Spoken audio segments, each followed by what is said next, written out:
My dear students, आज हम पढ़ेंगे क्लास सेवेंथ का जो थर्ड चैप्टर है, that is the how the state government works. ठीक है, तो how the state government works के लिए इम्पोर्टेंट है पहले स्टेट गवर्नमेंट क्या होता है। और हमने ये लास्ट चैप्टर में पढ़ा, हमने पढ़ा 3 लेवल्स की गवर्नमेंट होती है, central, state government and the local government. And local government आपके पंचायत एंड म्यूनसिपैलिटीज़ आती है। तो जो how the state government works, इसमें हम पहले एक स्टोरी पढ़ेंगे, बिकॉज उससे हमको अच्छा क्लैरिटी मिलेगा, एक चीज़ों का ग्राउंड बन जाएगा टू अंडरस्टैंड द थिंग्स। तो एक जो कहानी आपकी बुक में दी गई है, ये एक विलेज की है। उस विलेज का नाम है पतालपुरम। क्या नाम है इस विलेज का? इस विलेज का नाम है Patalpuram. This is the name of the village. तो जो ये पतालपुरम है ना, it is in the Bihar. किधर है ये? The Patalpuram village is in Bihar, is in Patna. हाँ, बिहार तो एक स्टेट है एंड पटना उसका कैपिटल है, तो it is in Patna, Bihar. तो वहाँ का एक विलेज है, उसका क्या नाम है? उसका नाम है पतालपुरम। तो पतालपुरम में क्या होता है, अब पहले इस कहानी को हम लोग पढ़ते हैं, अच्छे से समझते हैं, जिससे हमें एक ग्राउंड पता चलेगा, एक जो कहानी है कैसे, मतलब क्यों है ये इम्पोर्टेंट, एंड यहाँ पे स्टेट गवर्नमेंट का कैसे रोल आ जाता है। तो पहले जो कहानी का क्या उसको बोलते हैं, टाइटल है, इसका जो किसकी है ये जिम्मेदारी, किसकी जिम्मेदारी है जो अब ये काम करना है। तो कुछ बच्चे हैं तो वो कह रहे हैं न्यूज़पेपर को, सुबह तो हमारे घर में आता है पेपर, अब तो पेपर हम पढ़ते ही नहीं है, बिकॉज वी हम अब अपने फ़ोन्स, लैपटॉप, टैब्स वगैरह का यूज़ करते हैं टू रीड द न्यूज़पेपर्स और द न्यूज़, या सोशल मीडिया पे भी हम लोग न्यूज़ पढ़ते हैं। तो अब बोलते हैं कि आप, हे लुक एट दिस, आप इसको देखिए, it says that there is a water shortage in our state and people are falling sick. तो पेपर पे क्या क्या ये न्यूज़ आई है, पेपर पे न्यूज़ आई है कि हमारे गांव में क्या है, वाटर, हमारे जो स्टेट है बिहार में वाटर शॉर्टेज है, लोग क्या हो रहे हैं, बीमार हो रहे हैं, लोग बीमार पड़ रहे हैं। इन मनी विलेजेस, बहुत सारे गाँव में, people are found to be drinking unclean water. बहुत सारे गाँव में लोग क्या क्लीन पानी, साफ पानी नहीं पीते हैं, क्योंकि streams dried have dried up. जो वहाँ पे नदियाँ जो है वो क्या, वो ड्राई हो चुकी है, मतलब उनमें पानी नहीं है, they have been dried up, बहुत कम पानी बचा है। एंड और टैंक्स में भी पानी नहीं है। In the worst affected areas villagers have been carrying water across great distances. तो जो जहाँ पे सबसे ज़्यादा प्रॉब्लम है, वहाँ पे जो विलेजर्स हैं, जो गाँव वाले हैं, उनको बहुत डिस्टेंसेस ट्रैवल करनी पड़ती है, बहुत चलना पड़ता है पानी को लाने के लिए, to get the water. And उनको जिस तरह पुराने ज़माने में वो जो मटका वगैरह लेते थे लोग, फिर बहुत ट्रैवल करते थे, फिर पानी लाते थे, वैसा ही उनका भी सीन है। पीपल एट द हेडक्वार्टर, जो हेडक्वार्टर, डिस्ट्रिक्ट हेडक्वार्टर है ना पातालपुरम का, वहाँ पर रिसीव वाटर सप्लाई वंस, वहाँ पे 3 दिन में, ठीक है, 3 दिन में एक बार पानी आता है। कितने दिन में? 3 दिन में एक बार पानी आता है। और जो डिस्ट्रिक्ट हॉस्पिटल है ना, वहाँ पे बहुत ज़्यादा क्या आ रहे हैं, पेशेंट्स आ रहे हैं, लेकिन लोग बहुत बीमार हो रहे हैं। A large number of whom are children with acute diarrhea। और जो पेशेंट्स ज़्यादा आ रहे हैं ना हॉस्पिटल्स में, उनमें से भी सबसे ज़्यादा कौन है? चिल्ड्रन है, बच्चे हैं। जो पेशेंट्स हैं उनमें भी सबसे ज़्यादा किन की तादाद है? बच्चों की तादाद है। ऑन द टीवी न्यूज, अब क्या टीवी न्यूज देखा, दिस सेड, उन्होंने बोला 10 people have died from the diarrhea। एक तो अभी हमने क्या पढ़ा न्यूज़पेपर में, जो न्यूज़ आया था, अब उसके बाद जो टीवी है ना, वहाँ पे बताया गया कि 10 लोगों की डेथ हुई है, किससे? डायरिया से। क्या ये पॉसिबल है? Can you really die from it? अब फ्रेंड्स आपस में बात ही करती है, यार क्या सच में ऐसा हो सकता है? Two friends are talking to each other and they are saying, क्या ऐसा हो सकता है कि क्या कोई सच में डायरिया से मर सकता है क्या? हु नोज, हमें कैसे पता होगा, हमें तो खुद भी नहीं पता। Just hope I don't get it, बस वी कैन जस्ट होप कि ऐसा ना हो, बल्कि मेरे को समझ नहीं आ रहा what is going on.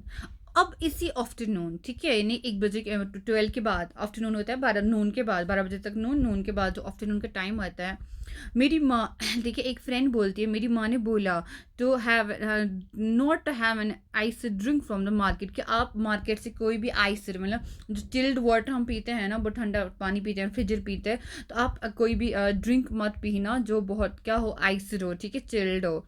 She gave one of the her lectures in the morning, उसने सुबह सुबह मुझे लेक्चर सुनाया और बोला कि अपने हेल्थ के लिए आप खुद रिस्पॉन्सिबल रहना शीरीन, ठीक है। तो उसको शीरीन को अपनी मम्मा ने बोला कि आप बाहर से कोई भी चिल्ड या फ्रिज मत खाना, कोई भी ड्रिंक मत पीना, ठीक है, और अपनी हेल्थ के आप खुद क्या हो रिस्पॉन्सिबल रहोगे। ओके, तो अब क्या होता है ना, अभी दोनों फ्रेंड्स चल रहे होते हैं टुवर्ड्स होम, तो they are travelling on the cycle, ठीक है। एंड वहाँ पे एक पुलिस इंस्पेक्टर होती है, शी सडनली शी स्टॉप, ठीक है, शी स्टॉपिंग देम। तो द रोड इज ब्लॉक्ड, पूरा जो रोड है ना वो क्या होता है ब्लॉक होता है ड्यू टू द रैली, क्योंकि वहाँ पे एक रैली है किसकी, एमएलए की। They have gheraoed the MLA's resident, और बहुत सारे उन्हें क्या एमएलए का जो रेसिडेंट, एमएलए का जो घर है उसको क्या किया है, लोग वहाँ पे जमा हो चुके हैं। रियली, लेकिन क्यों ऐसा हुआ है, why has he done something, क्या एमएलए ने कुछ किया, ये लोग इंस्पेक्टर से पूछते हैं कि आप हमें क्यों रोक रहे हैं और यहाँ पे हुआ क्या है। एंड एमएलए को क्यों उसके रेसिडेंट, उसके घर पे मतलब बाहर उसके रेसिडेंस के बाद सब जमा क्यों हुए, उसने क्या कुछ किया है। तो वो उन पे दोनों लड़कियों पे हंस रही है, वो कहती है they see more angry about what he hasn't done. वो तो ये इंस्पेक्टर यहाँ से बोलती है कि मुझे लगता है वो ज़्यादा लोगों को ज़्यादा गुस्सा इसलिए है क्योंकि उसने जो नहीं किया उसी पे लोगों को ज़्यादा गुस्सा है। यानी कि इसका मतलब है कि अभी हमारे यहाँ पे बहुत ज़्यादा अनक्लीन वाटर है, लोग बहुत बीमार हो रहे हैं, तो उन्होंने इसके लिए कुछ नहीं किया, उसी की वजह से क्या है लोग बहुत ज़्यादा गुस्से में हैं। And we demand that the authorities take immediate action to bring the public health situation under control. और फिर लोगों ने बोला हम लोग क्या डिमांड करते हैं कि जल्दी से जो अभी जो हेल्थ सिचुएशन है पूरे स्टेट का, पूरे इस एरिया का, उसको क्या लिया जाए, उसके लिए इमीडिएट एक्शन लिया जाए ताकि कंट्रोल हो, जो एरिया कंट्रोल है, लोगों की हेल्थ इंप्रूव हो जाए। और MLA must take the responsibility for this, और इसके लिए किसकी रिस्पॉन्सिबिलिटी है, हमारे एमएलए की। एमएलए का क्या फुल फॉर्म है, member of the legislative assembly. कौन है वो, मेंबर ऑफ लेजिस्लेटिव असेंबली, जो वहाँ की स्टेट है उसका क्या होगा, वो मेंबर होगा। तो जो हमारे ये एमएलए हैं इनका पूरा रिस्पॉन्सिबिलिटी है ये पब्लिक के लिए जल्दी से कुछ एक्शन ले। What a loud voice he has, he must be a leader of something. यार देखो ना उसकी कितनी ऊंची आवाज़ है, ये कोई लीडर ही होना चाहिए। फिर ये कहती he I saw him on TV too, वो कहती है मैंने इसको टीवी पे भी देखा है। He is a member of opposition, वो किसका मेंबर है, अपोजिशन पार्टी का वो मेंबर है। तो वही ये बोल रहा है वहाँ पे कि एमएलए हमारे रिस्पॉन्सिबल है, जो हमारे अभी हेल्थ सिचुएशन है बहुत ज़्यादा डिटोरिएशन में है, हमें इसका जो गवर्नमेंट है उसको इमीडिएट एक्शन लेना चाहिए ताकि जो सारा सिचुएशन अभी बना हुआ ये कंट्रोल हो जाए। तो ये हमारा क्या था, ये हमारा था ये कहानी, ये हमारा पूरा कहानी था। अब है व्हाट्स हैपनिंग इन द पातालपुरम, वहाँ पे हो क्या रहा है, आपसे सवाल है क्या हो रहा है वहाँ पे।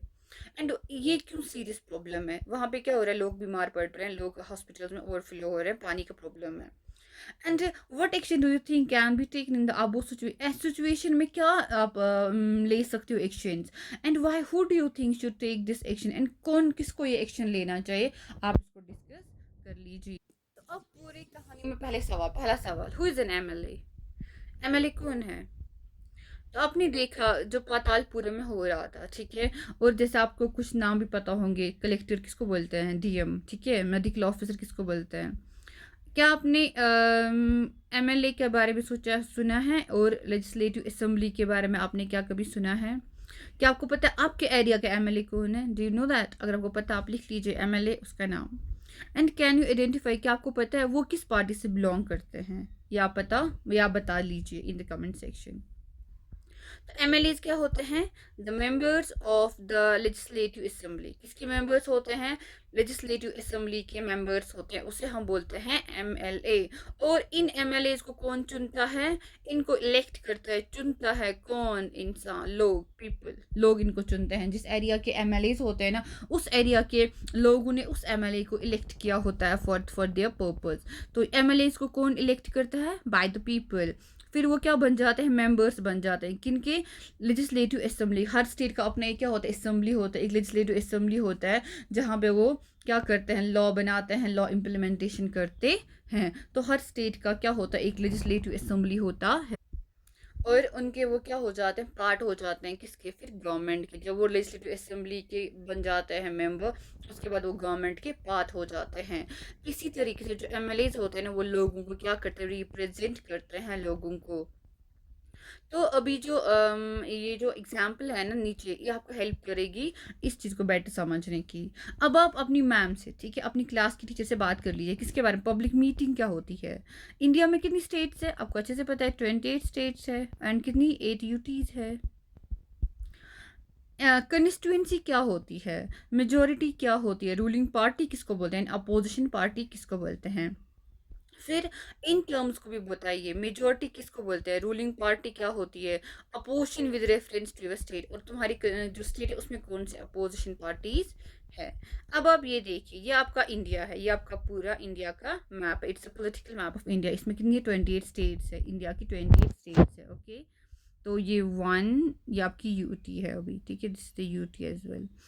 तो वन, दिस इज द, ये आपका लद्दाख है, UTs Jammu and Kashmir, this is the Himachal Pradesh, the Punjab, this is the Haryana, this is the Delhi, Rajasthan, Gujarat, Madhya Pradesh, Maharashtra, Karnataka, Kerala, Tamil Nadu, Andhra Pradesh, Telangana, Orissa, Chhattisgarh, Jharkhand, west Bengal, Bihar, this is the Sikkim, this is the Assam, this is the Meghalaya, this is the Arunachal Pradesh, Nagaland, Manipur, Mizoram and Tripura. Okay, ये आपकी 28 states हैं, and इसमें 8 UTs है, चंडीगढ़, ये आपका पुडुचेरी है, बे of Bengal, ये ना अंडमान निकोबार, लक्षद्वीप, दमन एंड दीव यहाँ पे है, चंडीगढ़ है। तो ये आपकी क्या बन जाती है, यूटीज बन जाती है। तो यहाँ पे देखिए जो हिमाचल प्रदेश है ना, ये किस में कलर है, पर्पल कलर में है। तो हिमाचल प्रदेश पर्पल कलर में है, ओके। अब use pencil outline the following on the map given on page 97। The state you live in, बताइए आप किस स्टेट में रहती हैं। द स्टेट ऑफ हिमाचल प्रदेश, उसके बाद हिमाचल के बारे में बताइए।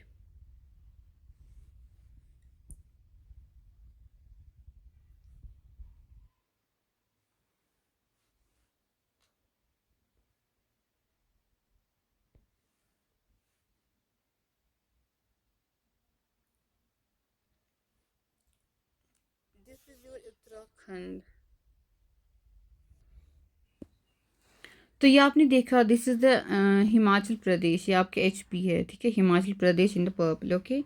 तो अब हिमाचल प्रदेश है ना, इसको क्या किया, इसको छोटे छोटे पार्ट्स में, ठीक है, एरियाज में डिवाइड किया है। तो जो टोटल एरियाज है ना, वो कितने बने हैं, 68 एरियाज में या पार्ट्स में इसको डिवाइड किया गया है। एंड सो इसको हम बोलते हैं कि जो हर एक पार्ट है ना, उनको हम बोलते हैं कंस्टिट्यूएंसी। हर एक पार्ट को क्या बोला जाता है, कंस्टिट्यूएंसी बोला जाता है। तो कितनी कंस्टिट्यूएंसीज हैं हिमाचल प्रदेश में, 68 कंस्टिट्यूएंसीज है पूरे इस स्टेट में, यानी कि इसको 68 पार्ट्स में डिवाइड किया गया, और हर एक कंस्टिट्यूएंसी से एक एक MLA आता है for the state of Himachal Pradesh. This is the Himachal Pradesh, ये आपका क्या है, ये आपका हिमाचल प्रदेश है। तो जब कंस्टिट्यूएंसीज है ना, तो हर कितनी है, 68 कंस्टिट्यूएंसीज टोटल है, हर हर एक कंस्टिट्यूएंसी से एक एक मेंबर आता है। तो हर एक कितने फिर मेंबर्स बनेंगे, 68 मेंबर्स बनेंगे, ठीक है, इन द कंस्टिट्यूएंसी 68 मेंबर्स इसमें हमारे पास अवेलेबल है कंस्टिट्यूएंसीज के 68 मेंबर्स। लेकिन अब क्या है ना कि हमारे यहाँ पॉलिटिकल पार्टीज है, ठीक है, जो इन्हों जो कलर है ना, 4 कलर्स है इस पूरे एरिया में। तो ये जो है ना 4 कलर्स, तो ये 4 पार्टीज है, क्या है, पॉलिटिकल पार्टीज है। 4 पॉलिटिकल पार्टीज ने 4 इन कंस्टिट्यूएंसी से अपना क्या बना, इन कंस्टिट्यूएंसी से उन्होंने कैंडिडेट नॉमिनेट किया है फॉर द इलेक्शन। तो इन कंस्टिट्यूएंसी इन पार्टीज ने, जैसे इसमें कितनी पार्टीज है, 4 पार्टीज ने इस पूरे एरिया में अपना क्या किया है, नॉमिनेशन किया हुआ है। तो हर पार्टी से कितने जो MLAs है ना, वो सिलेक्ट हुए हैं।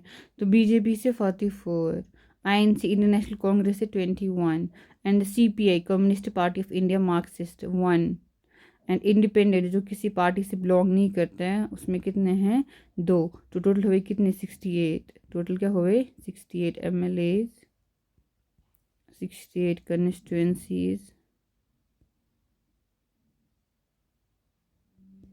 And 4 parties. 4 पार्टीज ने इसमें पूरा क्या किया, कंटेस्ट किया फॉर द इलेक्शन, ठीक है। तो अब हम इसके आगे नेक्स्ट वीडियो में पढ़ेंगे फिर MLAs कैसे वर्क करते हैं, मेजॉरिटी कैसे बनती, एक प्रॉपर इलेक्शन प्रोसेस को हम देखेंगे।